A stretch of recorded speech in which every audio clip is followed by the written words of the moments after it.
आयुष के पापा के लिए लाई थी ये, सिकुड़कर आयुष के नाक का हो गया है। हमारी खूबसूरत साड़ी का तो रंग ही उड़ा दिया। इसीलिए अपनाए सही डिटर्जेंट, 2 डाला का एडवांस फॉर्मूला जो दे कपड़ों को नई चमक और साथ ही सिकुड़ने से बचाए, चले ज्यादा और पैसे बचाए। इसीलिए अब से जो धोए। मिसाइल ड्रोन के बाद अंतरिक्ष में युद्ध की तैयारी। पीएम मोदी का सबको चौंका देने वाला मेगा प्लान कौन सा है?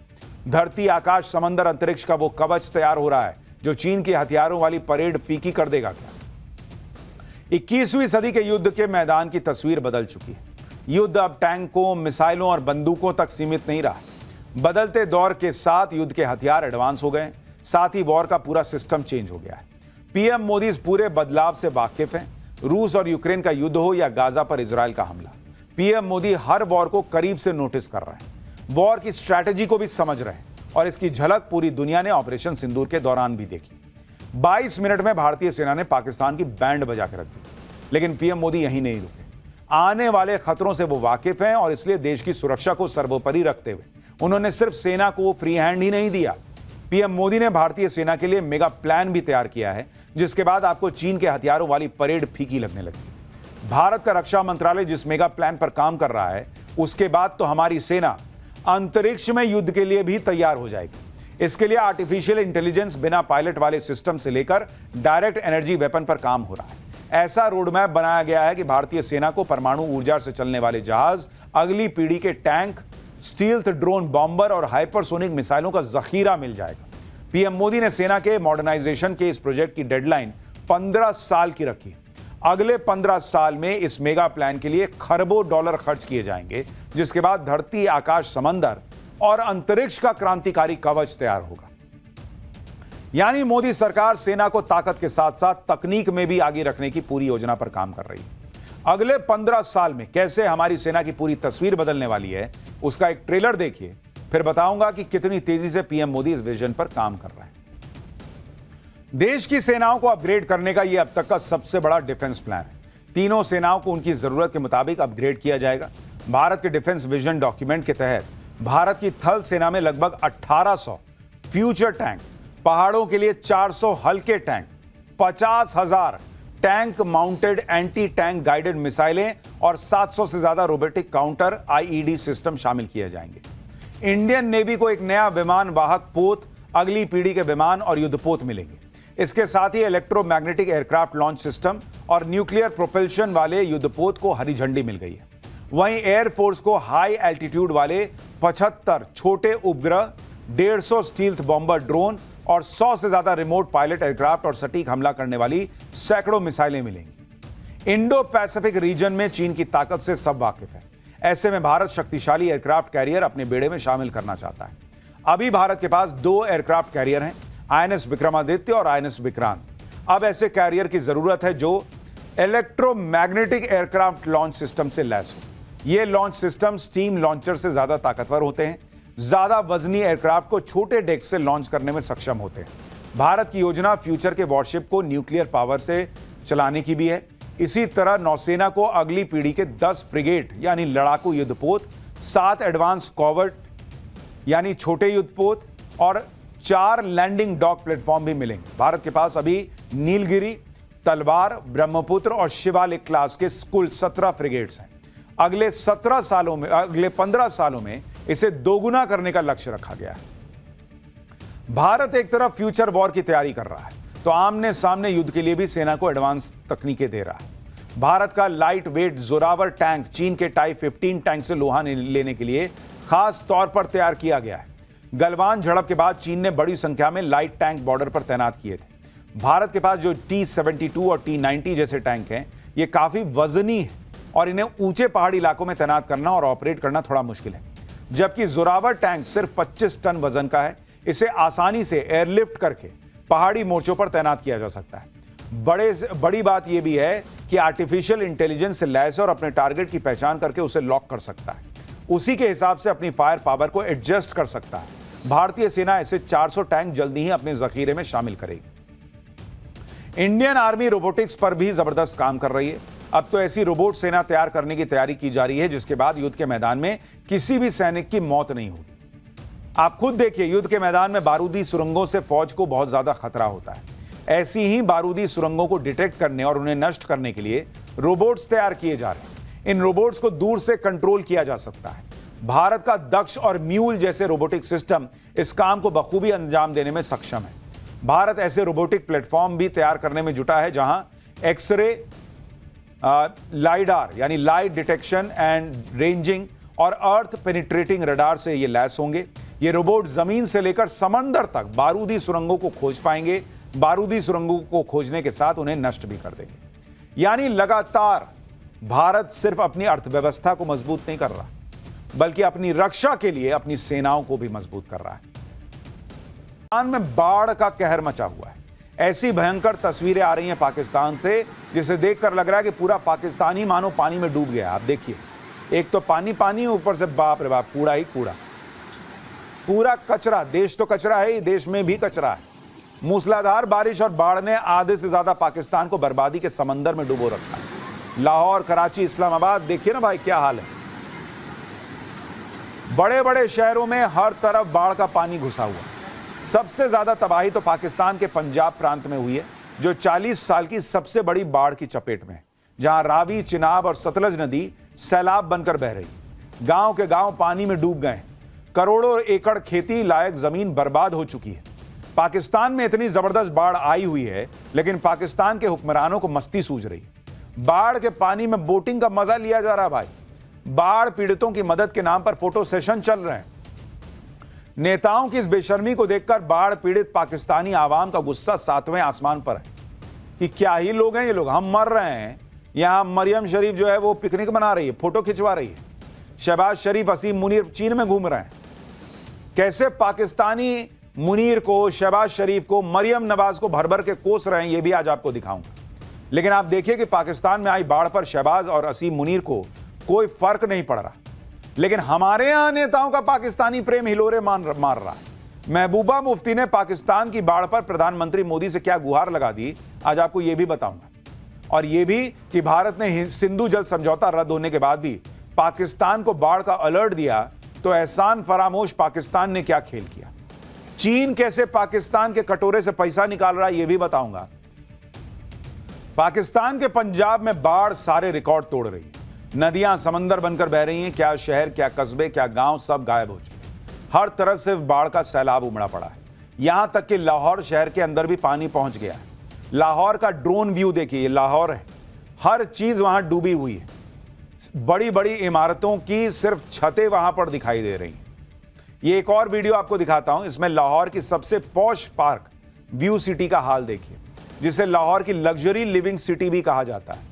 यहां सड़कों का नामो निशान नहीं दिख रहा। ऐसा लग रहा है जैसे पूरी सिटी रावी नदी के बीचों बीच बनी हुई है। ये देखिए हाल इनका।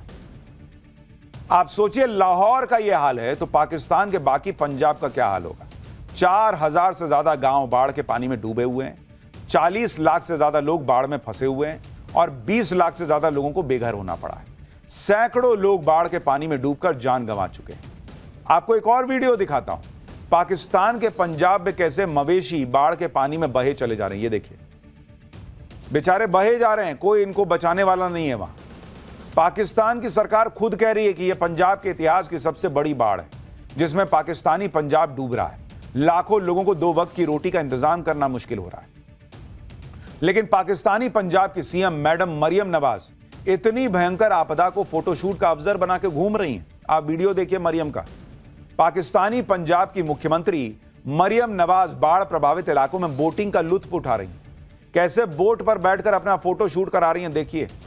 खुद पाकिस्तानी कह रहे हैं कि मरियम नवाज को बाढ़ प्रभावित लोगों की कोई फिक्र नहीं है, वो तो पिकनिक मना रही हैं। सुनिए पाकिस्तानी क्या कह रहे हैं कि पंजाब की बाढ़ प्रभावित आवाम अपनी सरकार और फौज को कैसे पानी पी पी के कोस रही है। बाढ़ वाला नहीं, घर वाला पानी पी पी के कोस रही है। पब्लिक मरियम नवाज को गालियां दे रही है, भाई कोस रही है, ये क्या फोटो खिंचाने के लिए आई हो। पाकिस्तानी पंजाब के लोग अपनी सीएम साहिबा को यूं ही नहीं कोस रहे। मरियम नवाज का पूरा फोकस बाढ़ प्रभावित लोगों की मदद करने से ज्यादा अपनी पब्लिसिटी पर है। इसी चक्कर में मरियम नवाज ने अपने सोशल मीडिया अकाउंट पर दावा कर दिया कि बाढ़ पीड़ितों की सुविधा के लिए उनकी सरकार ने ऐसे वॉशरूम का इंतजाम किया है जो पोर्टेबल है, यानी एक जगह से दूसरी जगह ले जाया जा सकता है। लेकिन मरियम के झूठ की पोल उसी तस्वीर ने खोल दी, क्योंकि वॉशरूम की तस्वीर पर ही 3 सितंबर 2023 की तारीख लिखी हुई थी, जिस दिन उसे खींचा गया था।